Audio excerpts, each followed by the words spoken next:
जय श्री कृष्णा दोस्तों। हर हर महादेव। कैसे हैं आप सब? स्वस्थ और सुरक्षित होंगे। हर साल ज्येष्ठ मास के कृष्ण पक्ष की चतुर्थी तिथि एकदंत संकष्टी चतुर्थी के नाम से मनाई जाती है। इस दिन विधि विधान से भगवान गणेश की पूजन अर्चना की जाती है। भगवान गणेश की पूजन अर्चन करने से सभी मनोकामनाएं, कैसी भी मनोकामनाएं हैं, वो आपकी पूरी होती हैं। भगवान गणेश प्रथम पूजनीय देव हैं। किसी भी शुभ कार्य की शुरुआत गणेश जी की पूजन से ही शुरू होती है। भगवान गणेश को प्रसन्न करना काफ़ी आसान होता है। अपने भक्तों से भगवान गणेश बहुत ही जल्दी प्रसन्न हो जाते हैं। दोस्तों, कुछ ऐसे उपाय हैं जिसे आप यदि संकष्टी चतुर्थी, एकदंत संकष्टी चतुर्थी पर यदि कर लेते हैं, आप मानकर चलिए कि आपके जीवन के कष्ट, चाहे दरिद्रता योग भी पड़ा हुआ है आपकी कुंडली में, दूर हो जाएगा। दोस्तों, ज्येष्ठ मास की चतुर्थी तिथि प्रारंभ 18 मई को 11:36 रात्रि में हो रही है और जो समापन होगा वह 19 मई 2022 को रात्रि में 8:23 पर होगा। लेकिन चतुर्थी तिथि मनाई 19 मई को ही जाएगी, क्योंकि चंद्रमा से संबंध होता है चतुर्थी तिथि का। इसलिए व्रत जो रखा जाएगा, पूजन अर्चन की जाएगी, 19 मई को ही रखी जाएगी। एकदंत संकष्टी चतुर्थी को हम घर के मंदिर में दीप प्रज्वलित करना चाहिए। इस दिन यदि आप व्रत रखते हैं तो बहुत ही उत्तम। यदि नहीं भी रखते हैं, आप यदि पूजन करते हैं, उससे भी आपको पूरा लाभ प्राप्त होता है। गणपति भगवान का गंगा जल से अभिषेक करें। यदि मिट्टी के आपके यहाँ गणपति भगवान विराजित हैं तो आप गंगा जल के छींटे अवश्य दें। भगवान गणेश को पुष्प अर्पित करें। भगवान गणेश को दूर्वा, घास भी अर्पित करना चाहिए। ऐसा कहा जाता है कि दूर्वा चढ़ाने से भगवान गणेश प्रसन्न होते हैं। भगवान गणेश को सिंदूर लगाएं और गणेश जी को मोदक का या लड्डुओं का, बूंदी के लड्डुओं का भोग अवश्य लगाएं।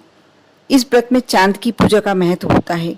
शाम को चांद के दर्शन करने के बाद ही व्रत खोलें और भगवान गणेश की आरती अवश्य करें। दोस्तों, आपको मैं पूजन सामग्री की लिस्ट देने जा रही हूँ। आप यह सारी सामग्री भगवान गणेश को चढ़ा सकते हैं। भगवान गणेश की प्रतिमा तो बहुत ही जरूरी होगी। लाल रंग का कपड़ा, दूर्वा, जनेऊ, कलश, जल से भरा हुआ, नारियल, पंचामृत, पंचमेवा, गंगा जल, रौली और मौली जो लाल रंग की होती है, कलावा, वह रखें और विधि विधान से जैसे आप पूजन करते हैं अवश्य करें। दोस्तों, मैं जो उपाय बताने जा रही हूँ, इसे आप कर लेते हैं तो बहुत सारे जीवन के कष्ट, बीमारी संबंधी कष्ट आपके दूर हो जाते हैं। कहते हैं कि गणेश जी को यदि चतुर्थी के दिन दूर्वा समर्पित की जाए, बुधवार के दिन दूर्वा समर्पित की जाए, उसका एक विशेष फल प्राप्त होता है। जिस भी मनोकामना से आप दूर्वा समर्पित करते हैं, उसका एक विशेष फल प्राप्त होता है। दोस्तों, लेकिन जो मैं उपाय बताने जा रही हूँ वह शमी पत्र से संबंधित है। शमी पत्र आप सभी जानते ही होंगे। आज शमी पत्र का नाम किसी से भी अछूता नहीं है, सभी वाफिक हैं। शमी पत्र भगवान भोलेनाथ को भी अत्यंत प्रिय होता है और श्री गणेश को भी अत्यंत प्रिय होता है। आप 9 शमी पत्र ले लें और आपको 9 शमी पत्र लेकर और भगवान भोलेनाथ के मंदिर जाना है। सबसे पहले आप जाएं और जो शिवलिंग पर गणेश जी का स्थान होता है, शिवलिंग पर जो राइट हैंड पर जो जलाधारी होती है, उसके राइट हैंड पर जो एक स्थान होता है वह गणेश जी का होता है। दूसरी तरफ बाएं तरफ कार्तिकेय का और जो बीच में मोटी सी लाइन होती है वह अशोक सुंदरी की। आपको श्री गणेश को वहां पांच शमी पत्र समर्पित करने हैं, भगवान भोलेनाथ से विनती करते हुए, अपने मन की इच्छा बोलते हुए। अब आपके पास 4 शमी पत्र रह गए। 3 शमी पत्र आप भोलेनाथ के शिवलिंग पर समर्पित कर दें। अब आपके पास बचेगा 1 शमी पत्र। आप 1 शमी पत्र लेकर सबसे पहले तो आपको जो शमी पत्र समर्पित करते हैं, श्री शिवाय नमस्तुभ्यम का या ओम नमः शिवाय का जाप करते रहना है।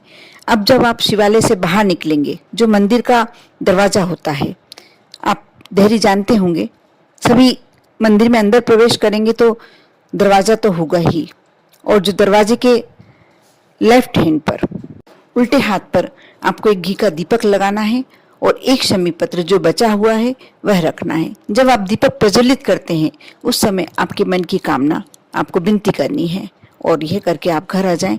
अब देखना कितनी जल्दी आपकी मनोकामना पूर्ण होती है। यह कार्य आप कोई सी भी चतुर्थी के दिन कर सकते हैं। जो गुरुवार को चतुर्थी पड़ रही है, ज्येष्ठ मास की संकष्टी चतुर्थी, उस दिन भी कर सकते हैं और बहुत ही महत्वपूर्ण दिन है वह। आप करके देखें, श्रद्धा रखें, भक्ति रखें, विश्वास रखें। ओम नमः शिवाय।